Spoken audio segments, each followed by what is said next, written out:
Honourable Member Sri Jayadev Galla ji. Thank you, sir. Sir, we have reached the last leg of the process of the Union Budget 2022-23, and I thank you for giving me this opportunity to speak on the Finance Bill.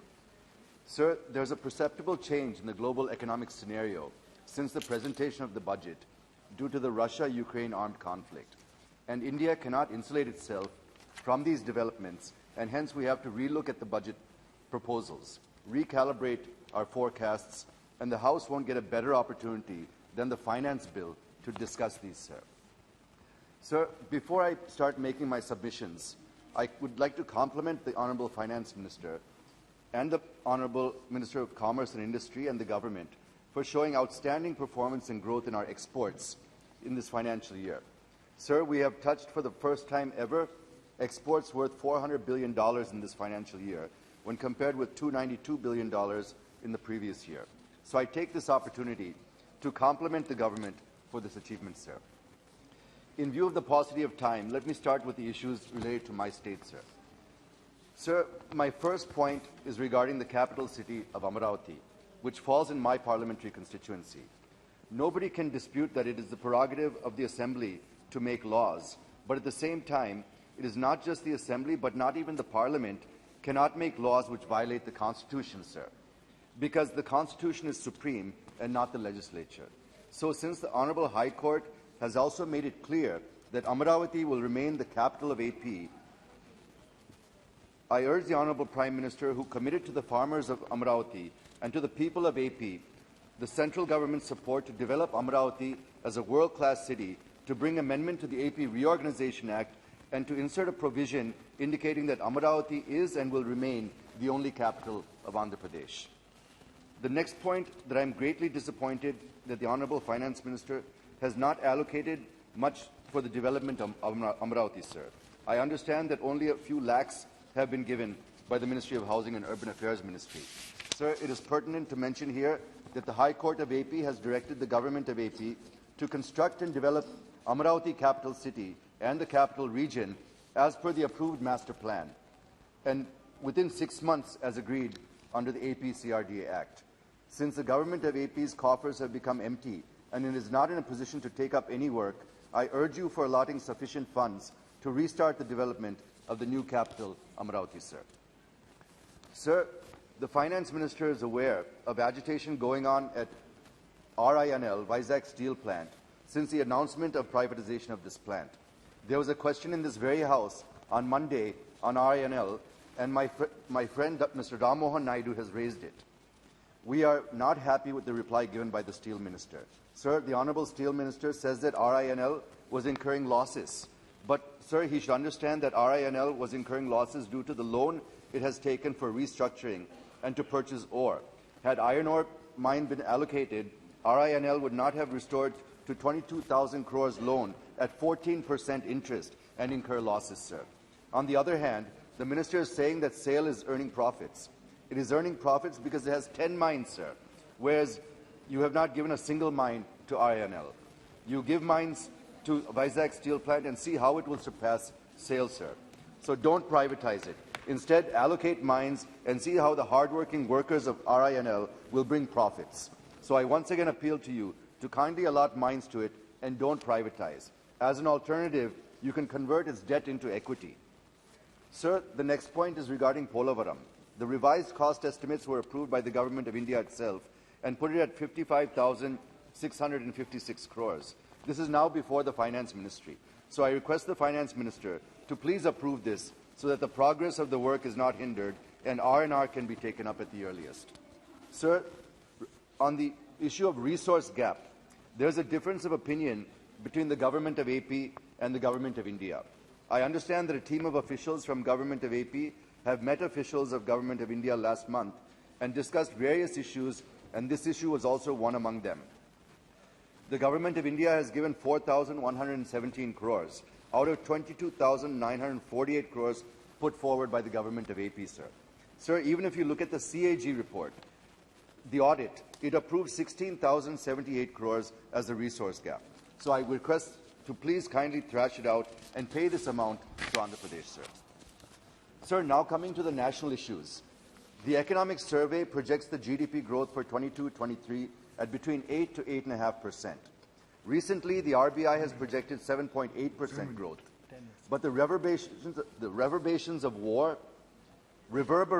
war, geopolitical scenario around the Russia-Ukraine conflict, and looking at the US and NATO's deployment of jets and nearly 30,000 troops in Norway and carrying out war exercises, I feel it further will tilt the balance of risks downwards, sir. It is a tough scenario for a country like India. So I would just like to know whether any fresh assessment has been made about the growth in the light of the latest developments by the Finance Ministry may kindly be explained when the Finance Minister responds. Will there be any change in the forecast to GDP growth this year due to war and other geopolitical risks that we are facing? Sir, as I said in the beginning, we have achieved record exports of $400 billion in the current fiscal. But in spite of this, if you look at the trade deficit, it also shot up to $21.2 billion in February and is expected to go much beyond this month. Sir, also the current account deficit could be around 2.6 or 2.7% of GDP compared to this year's 1.7% and is much higher than the average CAD of 1.1% between 14 and 21. The Honourable Finance Minister is very well aware that if there's a 10% rise in crude prices, the CAD would widen by nearly 30 basis points, and the Ministry has assumed average crude price of $75 at the time of presenting the budget.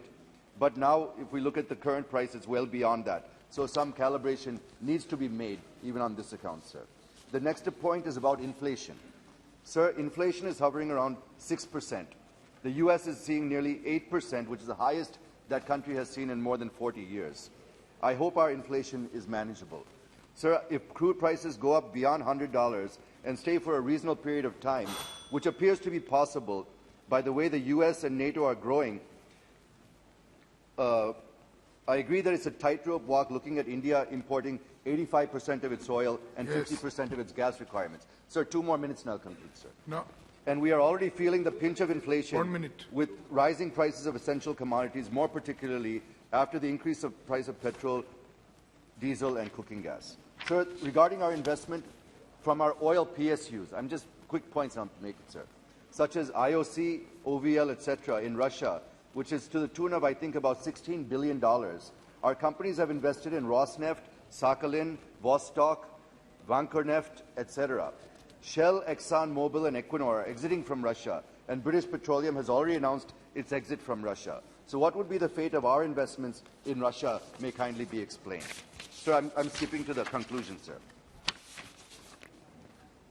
Sir, drivers of Gati Shakti include railways, airports, ports, mass transport, waterways and logistics infrastructure. Due to time constraints, I'll just touch on a couple of points, sir. Sir, Gati Shakti is highlighting the importance and need for a quality multimodal transport, since the cost of average logistics and transportation in India is around 14% when compared to the global average of around 7 to 8%. I hope that the Gati Shakti will help in achieving overall cost competitiveness. Sir, the FM has set a target of 25,000 kilometers of national highways for 22-23. I was just going through the construction of national highways during the last few years and found that the maximum per day construction is around 37 kilometers per day in 2021. And if you calculate, it comes to 13,500 kilometers per year. Now you've set a target of almost to double that best achievement that we've had till date. To achieve this, we have to construct 68 kilometers a day, which does not appear to be a realistic figure. I request the Finance Minister to explain how we would achieve this. Sir, the Finance Minister also proposed 400 new Vande Bharat trains in the coming 3 years. Now we have just 2 trains, and each train is around 100 crores as per the estimates of railways. It means for 400 trains we need 40,000 crores in 3 years. And more than that, do we have the capacity to build 400 trains in 3 years also needs to be assessed. Yeah. And you're also proposing 100 cargo terminals, waterways, airports, etc. I have given just 3 examples, sir. I have figures for all other drivers, and I only conclude by saying that the targets are too ambitious and not realistic. Let us have realistic, practical, and achievable targets rather than giving a rosy picture like disinvestment and being disappointed at the end of the day. So I'll go to the final conclusion, sir, which is, sir, war is terrible, sir, and I pray for a quick and sustainable peace in Ukraine. And India has taken a neutral position, but there are certain impacts and outcomes that we must make note of. One is, for example, is the wheat exports. Russia is the second largest and Ukraine is the fourth largest exporter of wheat.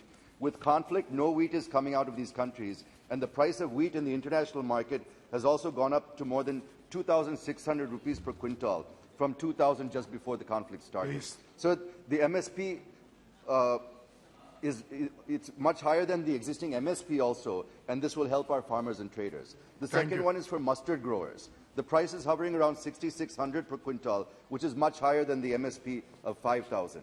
Third, we also have the advantage of exporting cotton, sir, since we are the leading cotton producers in the world. Please conclude. Finally, sir, Russia has offered crude at a discounted price to India, sir. What is the status and volume of this offer? Whether FM has given a go-ahead to get oil from Russia at the discounted price? If so, naturally it has to be insured. And if so, what would be the cost of insurance and how much cheaper would we get it can be clarified, sir. Sir, with these submissions, I wish to make and hope that we will get escape from the impact of the Russia-Ukraine conflict and expect to reach the goals set while presenting the Union budget during the next fiscal year. Thank you very much. Thank you. Honourable Member